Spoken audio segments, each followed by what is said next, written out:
Hi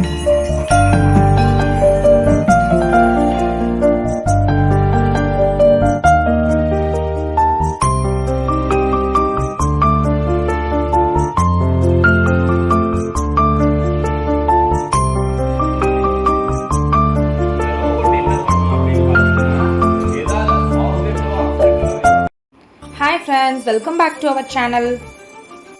இன்னைக்கு நம்ம Salem Vinayaka mission 1008 சிவாலயம் சிவன் கோயிலோட பிரதோஷ வழிபாடு தான் பார்க்க போகிறோம் இந்த vlogல. இந்த கோவிலுக்கு பிரதோஷ வழிபாடுக்கு நிறைய பேர் வருவாங்க. எங்களுக்கும் வந்து அன்றைக்கி அங்கே போகணுன்னு தோணுச்சு. அதனால் நாங்கள் அம்மா வீட்டுக்கு போயிட்டு நாங்கள் அன்றைக்கி பிரதோஷம், அதனால நாங்கள் கோவிலுக்கு போயிருந்தோம். உங்களுக்காக நான் வீடியோ எடுத்திருந்தேன். ரொம்ப அழகாக இருந்ததுங்க. அங்கே வந்திருந்தவங்களாம் நெய் சிலிர்த்து போய் தான் ஒவ்வொரு பூஜையும் ஒவ்வொரு அபிஷேகத்தையும் பார்த்துட்டு இருந்தாங்க. அபிஷேகம்லாம் முடிஞ்சதுக்கப்புறம் பெரிய நந்திக்கு வந்து சிறப்பான அலங்காரம் பண்ணியிருந்தாங்க. அதுக்கப்புறம் மூலவருக்கு வந்துங்க அவ்வளோ சிறப்பான அலங்காரம் நடந்தது. ரொம்ப நல்லா இருந்தது. அதெல்லாம் என்னால் வீடியோ எடுக்க முடியல உள்ள. பட் நான் வெளியில் அபிஷேகம் நந்திகேஸ்வரருக்கு செஞ்சது எல்லாமே எடுத்திருக்கேன், பாருங்கள். அணிந்திடு அரவிந்தமே எங்கள் அருணாச்சல ஆருயிர் ஈசனே ஆனந்த கூத்தனே ஐயா அழைத்திடுக. சிவமே சிவமே தருவாய் நலமே, சிவமே சிவமே தருவாய் நலமே, அபயம் தாரணே எங்கள் அருணாச்சல. இந்த யானை பேர் வந்து லக்ஷ்மி. ரொம்ப வருஷமாக இந்த சிவாலயம் கோவிலில் தான் இந்த யானை இருக்குது. நான் சின்ன பிள்ளைகள் இருக்கும்போது, அதாவது நான் வந்து 12 இயர்ஸ் இருக்கும்போதுலேருந்தே இந்த யானையை நான் பார்த்துட்ருக்கேன். ரொம்ப அழகாக லட்சணமாக இருக்குங்க இந்த யானை. லக்ஷ்மி யானைனாவே இந்த ஏரியாவில் வந்து ரொம்ப ஃபேமஸ்ஸு. சிவன் பார்வதி ஊர்வலம் எடுத்துகிட்டு வராங்க. கூடவே யானையோட மேலதாளத்தோட ரொம்ப சிறப்பாக நடக்குதுங்க இங்கே பிரதோஷ வழிபாடு.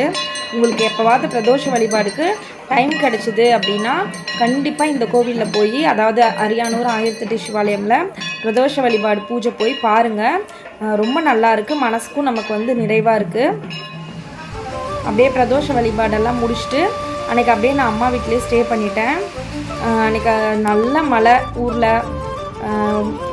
மழை வர்றதுக்கு கொஞ்சம் நேரத்துக்கு முன்னாடி எங்கள் வீட்டுக்கு பக்கத்தில் இருக்க தோட்டத்தில் நல்ல மயிலெல்லாம் நிறைய வந்துருந்துச்சு. மயில் வந்து விளாண்டுட்டு இருந்தது. ஒரு ½ அன் ஹவர்லேயே நல்லா மழை வந்துடுச்சு. ஸோ லிங்கேஷு கிஷா எல்லாம் மலையில் நல்லா ஜாலியாக விளாண்டுட்டு இருந்தாங்க. இப்போ கொஞ்சம் மழை சீசன் இருக்கறனால அடிக்கடி மழை வருது, பரவாயில்ல. ஆனால் வந்துட்டு என்ன தான் மழை வந்தாலும் ஈவினிங் வந்து கொஞ்சம் வேக்காடை தாங்க இருக்குது. எங்கள் பெரியப்பா வீடு பக்கத்துலேயே தான் இருக்குது. என்னோடய கசின் சிஸ்டர் வந்திருந்தா. ஸோ எல்லோரும் அங்கே போய் குழந்தைங்களாம் கொஞ்சம் நேரம் விளாண்டுட்டு இருந்தாங்க. கிஷா அப்புறம் என்னோடய கசின் சிஸ்டருடைய பொண்ணு வந்திருந்தா. ஸோ அவங்களோடலாம் விளாண்டுட்டு இருந்தாங்க. பாப்பா வந்து 10th 457 மார்க் வாங்கியிருக்காங்க. ஸோ பாப்பா வாங்கின மார்க்குக்காக என்னோடய தங்கச்சி இருக்காரு திடீர்னு சர்ப்ரைஸாக பாப்பாவோட பேர் போட்டு ஒரு பெண்ணு, இந்த பெண் ஏதோ 1500 வருமாட்டேங்குது ஏதோ பேர் சொன்னாங்க. பிராண்டட் தான். இந்த பெண் வந்து ப்ரெசென்ட் பண்ணியிருந்தாரு. பாப்பாவுக்கு தெரியாது, சர்ப்ரைஸாக தான் பண்ணியிருந்தாரு. அவருக்கு ரொம்ப ஹாப்பி. அப்புறம் நாம் ஏதாவது வாங்கி கொடுக்கணுமே, பாப்பாவுக்கு நல்ல மார்க் வாங்கியிருக்காங்க. ஸோ அவங்க என்ன பிடிச்சிருக்கோ வாங்கிக்கோ பாப்பான்னு சொல்லிட்டேன். ஸோ கொஞ்சம் அப்படியே குட்டி ஷாப்பிங்லாம் பண்ணணும். ஆக்சுவலாக வந்துட்டு இது 10th மார்க் வந்து அப்போவே எடுத்தது. என்னால் வந்து வீடியோஸ் போட முடியல. ஏன்னா ஃபோன் வந்து லிங்கேஷ்கிட்டே தான் இருந்தது. எனக்கும் வந்து பிள்ளைங்க வீட்டில் இருக்கிறதுனால வீடியோஸ் எடுத்தாலும் வாய்ஸ் ஓவர் கொடுக்க முடியல. இப்போ தான் என்னால் போஸ்ட் பண்ண முடிஞ்சது. அதனால தான் நான் இப்போ வந்து வாய்ஸ் ஓவர் கொடுத்து வீடியோ போடுறேன். பாப்பா வந்து எல்லாத்துலேயுமே 90க்கு மேலே எடுத்திருந்தா. தமிழில் மட்டும்தான் 86. தமிழில் கொஞ்சம் ஸ்பெல்லிங் மிஸ்டேக் வரும்னு சொல்லிட்டு தான் இருந்தா. பட் ஆனால் அவள் எக்ஸ்பெக்ட் பண்ண மார்க் இல்லை. அவள் 470 எக்ஸ்பெக்ட் பண்ணால் அவளுக்கு 457 தான் வந்திருந்து. கொஞ்சம் சேடாக தான் இருந்தா. பரவாயில்ல, நெக்ஸ்ட் டைம் பார்த்துக்கலாம் 12th சொல்லி நாங்கள் தான் வந்து அவளை ஸ்போர்ட்டிவாக எடுத்துக்கிட்டு நாங்கள் அடுத்தது மூவ் ஆன் பண்ணிட்டோம். ஸ்கூலும் வந்துட்டு சரி சேஞ்ச் பண்ணிடலாம், கொஞ்சம் பாப்பா வந்து வேறு ஸ்கூல் போகிறேன்னு சொல்லி முடிவு பண்ணியிருந்தா. ஸோ நாங்கள் ஸ்கூலுமே சேஞ்ச் பண்ணிட்டோம். பழைய ஸ்கூல்லையும் கோச்சிங் இருந்தது, பட் இன்னும் கொஞ்சம் பெட்டர் கோச்சிங் இருக்கிற மாதிரி ஸ்கூலில் சேர்த்திருக்கோம். அப்புறம் ஃபன் வேர்ல்டு கூட்டிகிட்டு போயிருந்தோம். சரி கொஞ்சம் நேரம் நிர்மல் ஸ்கைவின் மாலில் போயிட்டு விளையாடணும்னு சொல்லியிருந்தாங்க. ஸோ 2 பேர்த்தையுமே ஃபன் வேர்ல்டு கூட்டிகிட்டு போய் அங்கே கொஞ்சம் நேரம் விளையாட வச்சுட்டு தம்பிக்கும் பாப்பாவுக்கும் இன்னும் என்ன பிடிச்சிருக்குன்னு சொல்கிறாங்களோ இதெல்லாம் அப்படியே வாங்கி கொடுத்துட்டு கூட்டிகிட்டு வரலான்னு போயிருந்தோம். இந்த ஃபன் வேர்ல்டில் இருக்க விஆர் ஜோன் வந்து ரொம்ப நல்லா இருக்குன்னு சொன்னாங்க. ரொம்ப த்ரில்லிங்காக இருக்குதுன்னு சொன்னாங்க. பிள்ளைங்க நல்லா என்ஜாய் பண்ணாங்க. நீங்களும் சேலமில் இருந்தீங்களா இந்த ஃபன் வேர்ல்ட் போய் ட்ரை பண்ணி பாருங்கள்.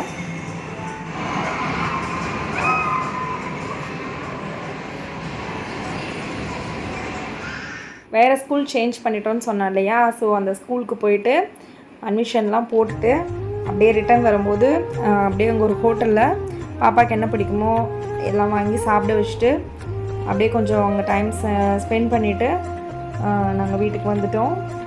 பாப்பாவோட ஃபேவரட் நான் தான் ஆர்டர் பண்ணியிருந்தோம். பட்டர் கார்லிக் நான் ஆர்டர் பண்ணியிருந்தோம். அதுக்கப்புறம் எக் கொத்து பரோட்டா, அதுக்கப்புறம் மட்டன் கீமா, அப்புறம் செட்டிநாடு சிக்கன் மசாலா இதெல்லாம் ஆர்டர் பண்ணியிருந்தோம். நல்லா இருந்தது ஃபுட்டு ஓவராலாக. அப்புறம் சாப்பிட்டுட்டு அதுக்கு அடுத்த நாள் வந்துட்டு இந்த சிட்டியோடைய ரொபாட்டிக் கிளாஸஸ் வந்துட்டு சேலமில் கண்டக்ட் பண்ணியிருந்தாங்க. ஸோ லிங்கேஷ்க்கு வந்து அதுக்கு நாங்கள் நேம் ரிஜிஸ்டர் பண்ணியிருந்தோம். அதுக்காக வந்து சேலம் எந்த ஸ்கூலு ஜெயராம் ஸ்கூலில் போட்டிருந்தாங்க ஆடிட்டோரியமில். ஸோ அங்கே தான் லிங்கேஷை கூட்டிகிட்டு போயிருந்தோம். சரி அவனுக்கும் புதுசாக ஏதாவது கற்றுக்கிட்ட மாதிரி இருக்கும் அப்படின்றதுக்காக தான் கூட்டிகிட்டு போயிருந்தோம். ஓகேவா இருந்ததுங்க. ரொம்ப வந்து நிறைய விஷயங்கள் கற்றுக்கிட்டாங்கன்னு சொல்ல முடியாது. என்ன பண்ணணும் அப்படின்னு பார்த்தீங்கன்னா, ஏதாவது ஆப்ஜெக்டோ அப்டக்கலோ ஏதாவது இருந்ததுன்னா அதை ஃபாலோ பண்ணி அப்படியே ஓடிட்டு அந்த மாதிரி ஒரு ப்ராஜெக்ட் பண்ண போறீங்க. ஓகேவா? எல்லாரும் ரெடியா? ஓகே, இன்னும் கொஞ்சம் நேரத்தில் நம்ம ஸ்டார்ட் பண்ணிடலாம். எல்லா ரெஜிஸ்ட்ரேஷன்ஸ்லாம் முடிஞ்சு எல்லாமே உள்ள. அதாவது இந்த சிட்டி ரொபாட்டிக் கிளாஸஸ் வந்து ஆன்லைன்லேயும் அவைலபிளாக இருக்குங்களா. அதுக்கு வந்து ஒரு ஃபீஸ் ஸ்ட்ரக்சர்லாம் அவங்க சொன்னாங்க. வீக்லி இத்தனை ஹவர்ஸ் எங்களுக்கு வந்து குழந்தைங்களுக்கு தேவைப்படும்னு சொன்னாங்க. நம்மளுக்கு ஸ்டடீஸே நிறைய இருக்கிறதுனால ஆன்லைன் கிளாஸஸ்லாம் போட முடியாத சூழ்நிலை. அதனால நான் வந்து ஜாயின் பண்ணல.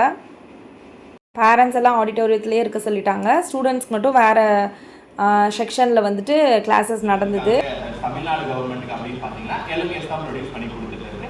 இஃப் யூ ஹேவ் டைம் அப்படின்னா நீங்கள் மணற்கேணி அப்படின்ற ஆப்பையும் விசிட் பண்ணி பார்க்கலாம். நீங்கள் நோட் பண்ணிக்கிங்க, எல்எம்எஸ் யூடியூப் சேனல் உங்களுக்கு யூஸ்ஃபுல்லாக இருக்கும். அண்ட் மணற்கேணி அப்படின்ற ஆப் யூஸ்ஃபுல்லாக இருக்கும். ஏன் யாருக்குமே அது பப்ளிக் தமிழ்நாடு கவர்மெண்ட்டுக்கு இன்னும் சொல்லல அப்படின்னு பார்த்தீங்கன்னா, இப்போ தான் ஒரு வருஷமாக அந்த ப்ரொடக்ஷன் ஒர்க் பண்ணிட்டு இருக்கு.